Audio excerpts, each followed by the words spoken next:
Hey folks, welcome back to another review with yours truly, Sam Healey, right here on the Dice Tower. Today we're going to be taking a look at this little fella right here, Thingstead. This is from Salt and Pepper Games. It's designed by Scott Almes, and it is a Viking game where you're trying to become the next chieftain of the village. Let's get down to the table and take a look, shall we?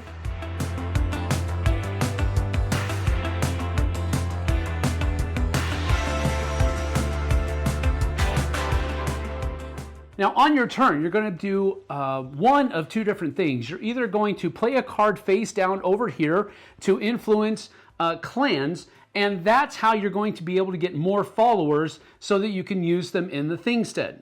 The other thing that you have the option of doing during your turn is playing a card over here in the Thingstead, which is going to be used to influence the elders and hopefully score more points. Now, the game is going to end in one of two different ways. Either when one person has locked in 3 elders, or when all of the cards are out of the deck and all of the players have used their cards. So basically all the cards have been played. That will also end the game. And then whoever has the most points is the winner. But let's go ahead and explain each of the different actions in detail so that you understand what's going on. We'll start with the Thingstead. When you're influencing the Thingstead, you're going to be playing a card into the center area of the Thingstead. And the card that you play here has to have a symbol on it that matches one of the symbols where your pawn is located when you want to influence the elders. Now, when you come over here, you're going to play a card, and the card's going to have a couple of different elements here. First of all, this is the symbol that has to match the elder that you're going to be influencing. This is the amount of movement points that you can move your pawn around the circle in either clockwise or counterclockwise fashion. And then this is how much influence you're going to be able to influence the 3 elders that this is facing at. Now, the procedure here is that first of all, you're going to make sure that the -2 is facing your opponent's pawn. Then you can either influence and or move in any order that you want to. If you're already over here, though, you probably want to get as far away from your opponent's pawn as possible. So what I'm going to be doing here is I'm going to play a green, which matches this guy over here. And so I'm going to be able to move my guy 1, 2, 3 spaces just like that. And after I do that, I'm going to align this card with the center matching wherever my pawn is. And then that's going to determine how much I can influence these guys. So here I can place 2, 3 followers on this elder, and I can place 1, 2 elders on this follower.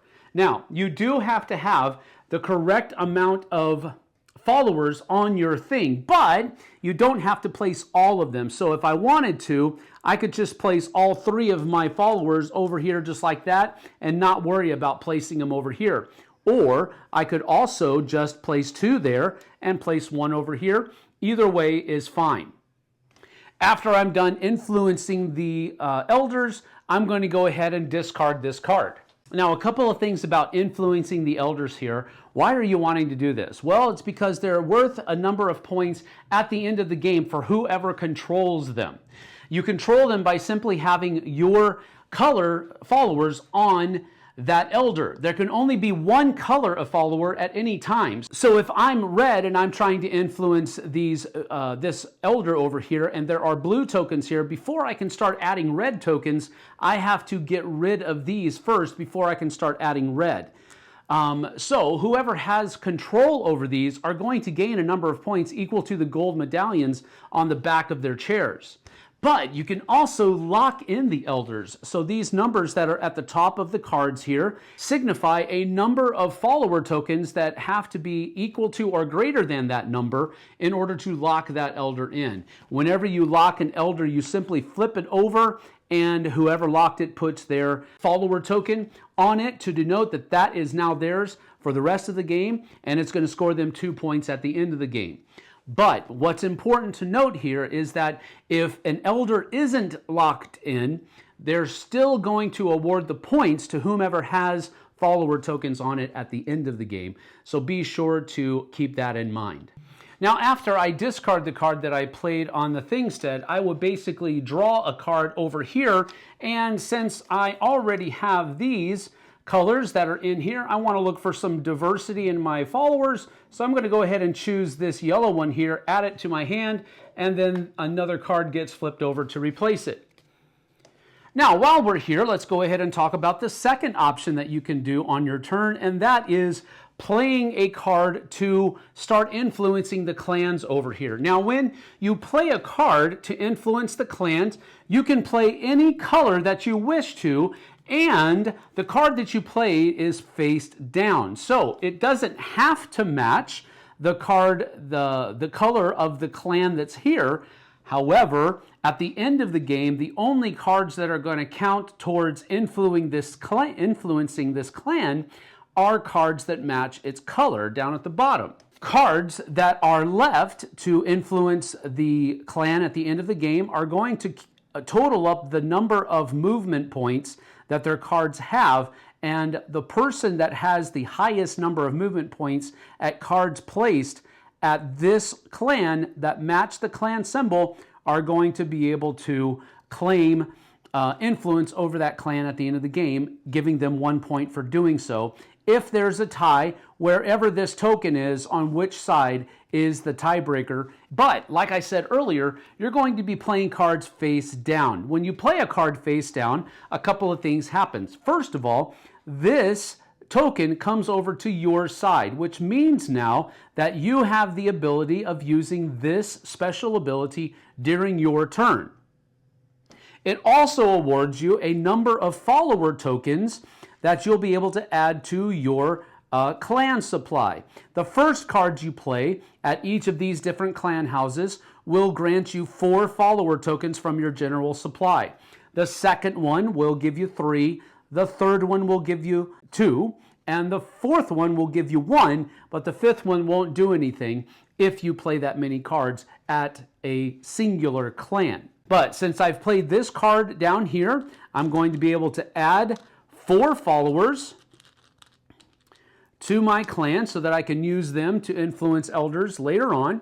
And then, since I played a card here, I'm going to be able to draw a card from over here. I don't necessarily care for any of these, so I'm going to go ahead and draw one off the top of the deck, and I'm good to go. And then, as I said earlier, the game will continue until 3 elders have been locked in by 1 player, or until all of the cards in the deck, these draw piles, and the player's hands have been used. That will trigger the end of the game.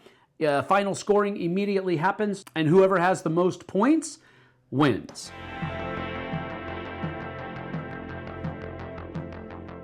So that's about that for Thingstead. It is a rather simple game as far as compared to other 2-player games. It has a number of good things and decisions that are going on in it, but generally speaking, there aren't a whole lot of difficult things that are happening. I think it's a mid-weight 2-player game that has simple mechanisms in it, but you're going to have to play it a few times to really kind of grasp how everything works and see some of the nuances that the mechanisms bring to light, especially with the Thingstead.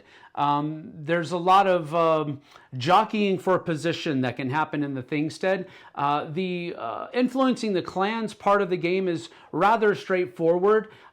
Just a number of cards that are there is going to determine how many followers you're going to be able to take, and then how much movement points you have on cards that match the color of the clan at the end of the game are going to determine who influences that and gets that bonus point.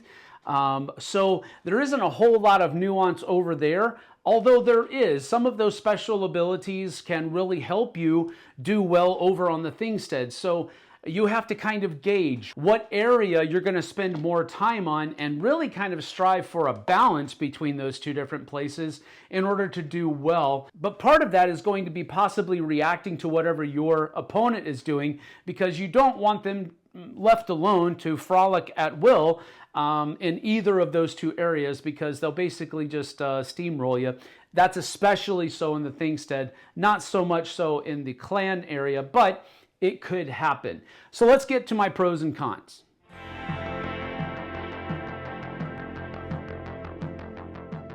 My first pro of the game is the fact that it is a Viking themed game that doesn't have to do with pillaging or raiding or killing or whatever you might say. You know, there's that moniker that Vikings have that, well, that's all they really did. And while they did do a lot of it, don't get me wrong, I'm not turning a blind eye, they also did a lot inside their own areas, inside their own villages, inside their own homes. So I like the fact that this is kind of a battle for power within a Viking village. So everybody's Vikings here, and you're just trying to get the most influence for the different elders so that those elders will throw their weight your way when it comes time to pick a new chieftain for the village. I think it's a cool theme, and I like Viking themes anyway, and this one did pretty well. My second pro was the dichotomy of actions that you have within the game, and I also liked how each one was needful. Maybe not completely necessary, but one definitely helped the other and vice versa. So that's really going to split this pro up into two parts. First of all, the Thingstead is really kind of the more wonky mechanism that's going on.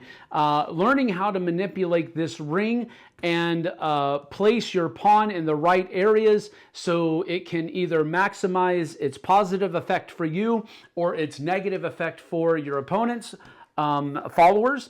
That's really where you either win or lose the Thingstead. The longer you take to kind of grasp the nuances that are over here, the harder it will be. With that being said, however, if you leave somebody alone and let them go over here a lot without answering any of it, those three elders can be locked down pretty stinking fast. There are elders out here that there's one elder that requires 8, a couple that require 7, a couple that require 6, and 2 that only require 5. And that's really easy to accomplish pretty quickly. So you really want to be careful over here.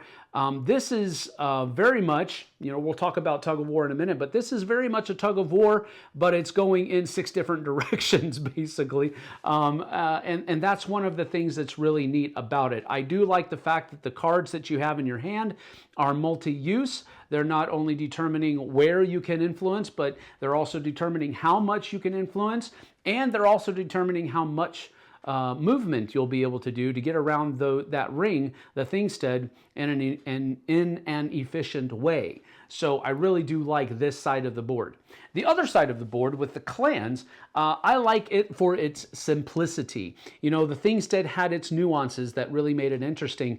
The clan side of the board really brought to light the simplicity of that part of the game, and I like the fact that they didn't make it worth a whole lot of points. It's just 1 point per clan, so it can help you win, but it's probably not going to win the game for you, and I like that. It's really focused on the Thingstead as far as scoring points is concerned and controlling the elders or influencing the elders, but you can get some bonus points which could give you that extra little kick in points that will pull out a win for you at the end of the game. So it's really the duality of these two sections of the board that really this pro is all about. And that brings me to my third pro. My third pro is the special abilities that are on the clans over here, because I really do enjoy variable player powers, and there isn't really anything like that in this game unless you start influencing those clans by putting a couple of cards down while you have that marker on your side of the board. And that means that now you can do something that the other person can no longer do. While there's only one card out there, and while you guys are playing tug of war, it just depends on who's controlling that clan at any given time, whether they have that power. But if you get that second card down while you have that marker on your side of the board, now that's a permanent ability that you have, and I really enjoy that possibility in the game.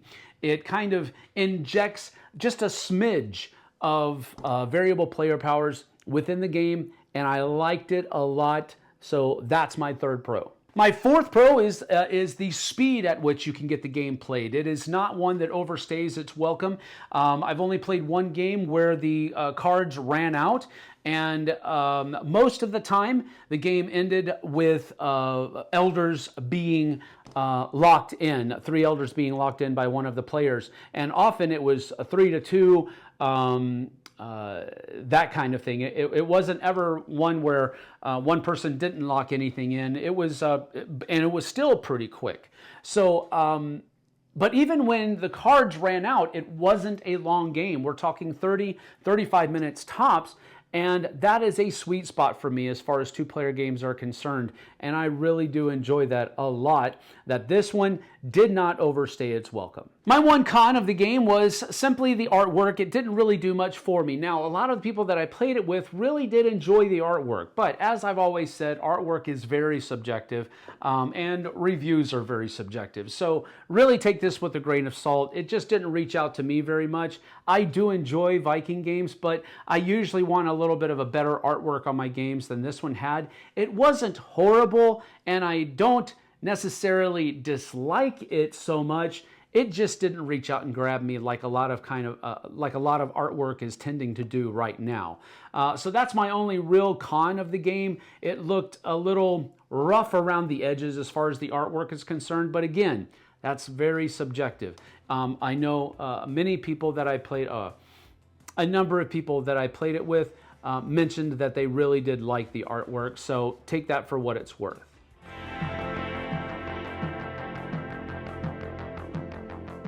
So all in all, I'm going to give a strong 7 out of 10 for this game. I really do enjoy the theme. I really do enjoy the mechanisms, but it does have a little bit more nuance. Now, I know I mentioned nuances as a positive, and it is, but for a 2-player game, it has a little bit more nuance than I really want for it. It doesn't sacrifice the amount of time investment that's concerned for that nuance, which is a good thing.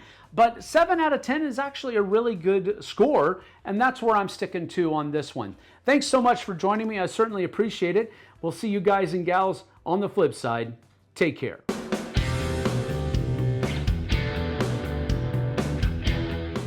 Hey everybody, thanks for watching this video. If you like this review or whatever you just watched, wasn't it amazing? Check out our channel, Dice Tower. We have all kinds of things. We review games, we do top 10s, we play games live. It's all about board games, but especially the people who play them. Check out Dice Tower YouTube channel.